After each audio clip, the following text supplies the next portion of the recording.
Hello students, we will start with unit number 1 of paper 1 now. We have done with paper 2 all the 4 units. Now we will start with paper 1, unit number 1, that is semiconductors. Basically we are trying to understand semiconductors, to understand two very important components of electronics, that is p-n junction diode, which we will try to understand in unit number 1 itself, and transistors, which we will try to understand in unit number 2.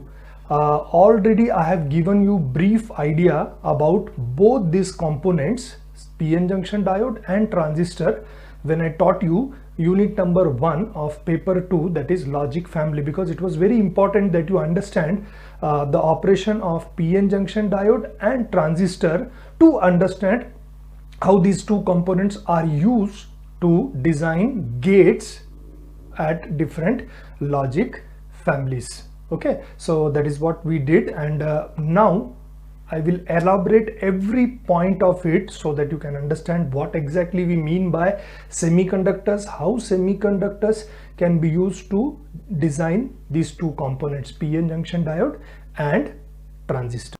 Let us start with unit number 1, that is semiconductors. Before directly going to the semiconductors, let us try to understand what type of different materials we know, and then we will go for semiconductors. Okay, so the materials are basically classified as conductor, then insulator, and third is semiconductor. Of course, you already must have heard these words, conductors and insulators. So the basic definition of conductor is the material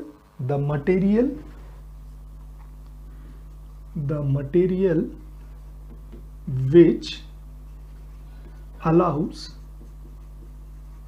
current to flow through it. Okay, conductor means the material which allows the current flow through it. They don't provide any resistance to the current which will be flowing. In other words, what we can say is there is a large amount of free electrons which is available for the process of conduction. Okay, insulator, the material which does not allow current to flow through it. Insulators are the materials which does not allow current to flow through it. They provide high resistance to the current. In other words, we can say there is no free electrons available for the process of conduction. Okay, so example of conductor is any metal, and insulator is wood, glass, plastic. These are all examples of conductor and insulator. Now our focus is on semiconductors. Okay, so what exactly we mean by semiconductors? So you should know the proper definition of a semiconductor. A material which acts as insulator at room temperature, and acts as conductor when external energy is provided to it. So this is very important. Okay, so semiconductors are materials which does not allow current to flow through it at room temperature, and when external energy is provided to it, it acts as conductor. That means conductivity of semiconductor, we can say conductivity of semiconductor lies that of between conductor and insulator. Okay, so this is how semiconductor devices, a semiconductor can be defined. Okay, and example of semiconductor are silicon and germanium. We will focus on only these two examples, silicon and germanium. Okay, now having understood the definition of semiconductor, let us go to its example, that is silicon and germanium. Of course, further when we go ahead with the chapter, we will try to understand the electrical property of semiconductors. Okay, so to understand electrical property of any material, we should know its electronic configuration, and to understand electronic configuration or to design electronic configuration, we should know its atomic number. Okay, so atomic number of silicon is 14, and for germanium the atomic number is 32. Okay, so what will be the electronic configuration? It will be 2 electrons in the first orbit, 8 electrons in the second orbit, and then 4 electrons in the outermost orbit. Okay, and when you draw the electronic configuration, the nucleus consists of protons and neutrons. Protons are positively charged, neutrons have no charge, so nucleus as such will be positively charged. Okay, then in the first orbit, silicon has 2 electrons. In the second orbit, of course when I say orbit, it is nothing but the energy level of the electrons. Okay, so in the second orbit, silicon has 8 electrons. Okay,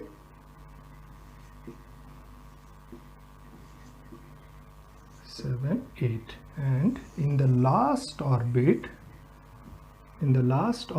silicon has 4 electrons.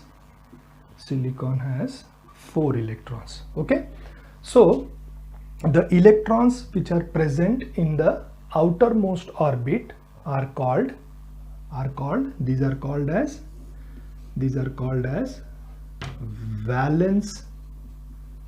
valence electrons. Okay, so if somebody asks you the definition of what is valence electrons, what we will say, the electrons present in the outermost orbit of an given atom for any material will be valence electrons. Okay, valence electrons. Now how many valence electrons it has?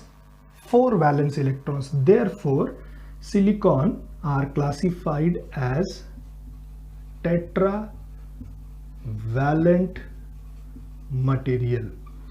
They are classified as tetravalent material. So when I say tetravalent material, that means those material which has 4 electrons in the outermost orbit. Silicon has 4 electron in its outermost orbit. Okay, now when this silicon, the name comes from silica, basically silica, and silica is nothing but silicon dioxide. So when it is extracted, the original form of silicon is silica, that is silicon dioxide. Then this silicon dioxide, silica means sand. Okay, so this is sand in its original form will be referred as silicon dioxide. Chemical name is silicon dioxide. Then chemically this silicon dioxide is reduced to extract to extract silicon from it. So it is chemically reduced to form silicon. Okay, so what I have told you about silicon, of course it is an example of semiconductor. It has 14 electrons. Atomic number of silicon is 14. The electronic configuration is 284. That means 2 electrons in the first orbit, 8 electrons in the second orbit, and 4 electrons in the outermost orbit. As it has 4 electrons in the outermost orbit, they are classified as tetravalent material. In its original form, it is silica, that is sand, and it is available. The chemical name of it is silicon dioxide, represented by SiO2. Then chemically, that silicon dioxide is reduced to silicon to get a semiconductor material. Okay, I hope you have understood. Next in the line is germanium. Okay, so atomic number for germanium is 32. So the electronic configuration will be 2, 8, 18 and 4. So the electronic configuration of germanium is 2, 8, 18, 4. Of course, the nucleus of germanium will again have protons and neutrons. Protons are positively charged, neutrons are neutrons have no charge. That means the nucleus as if has positively charged, and electrons are orbiting around the nucleus. Electrons are orbiting around the nucleus. In the first orbit,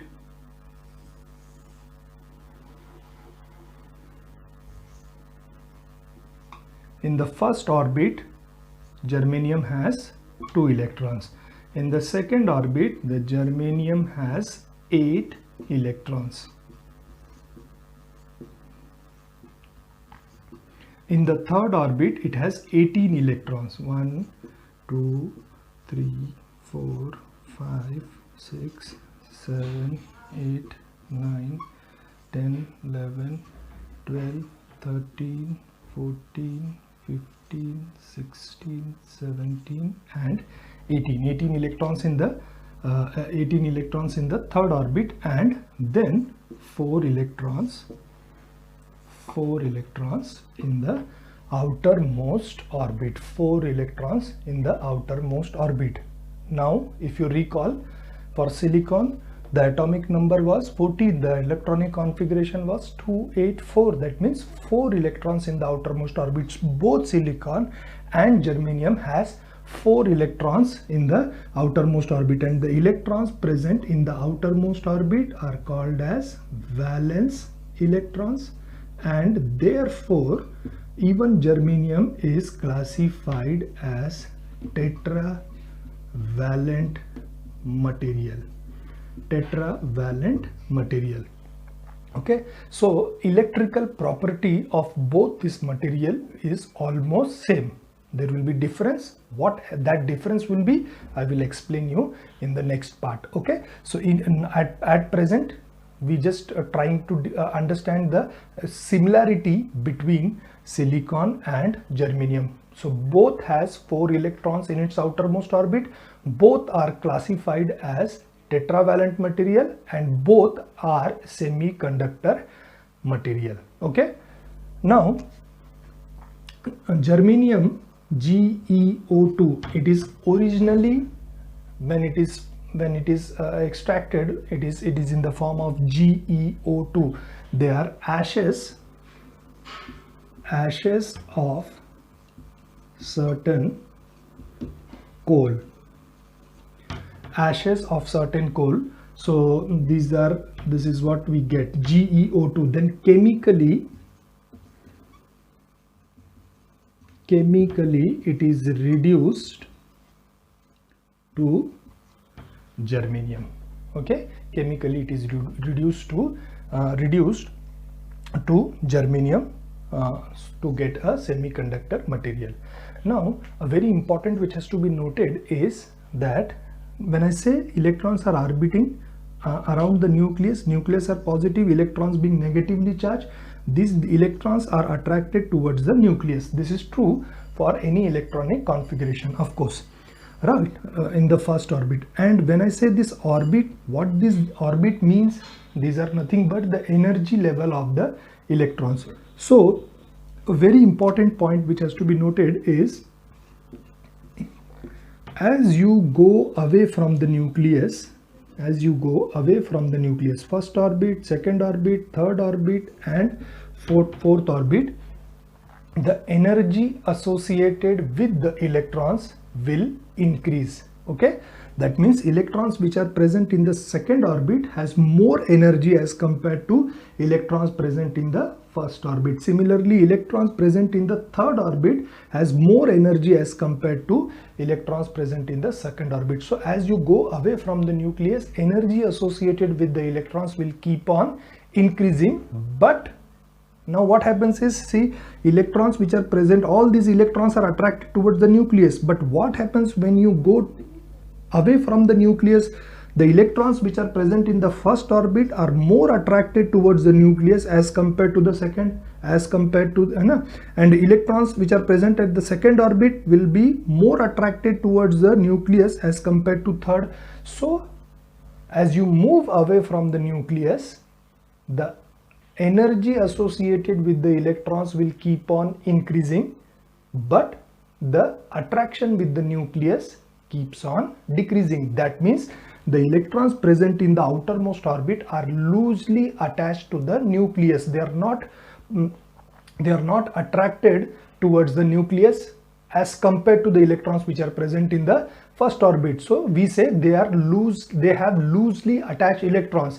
And when you give external energy, what will happen? When you give external energy, these loosely attached electrons will be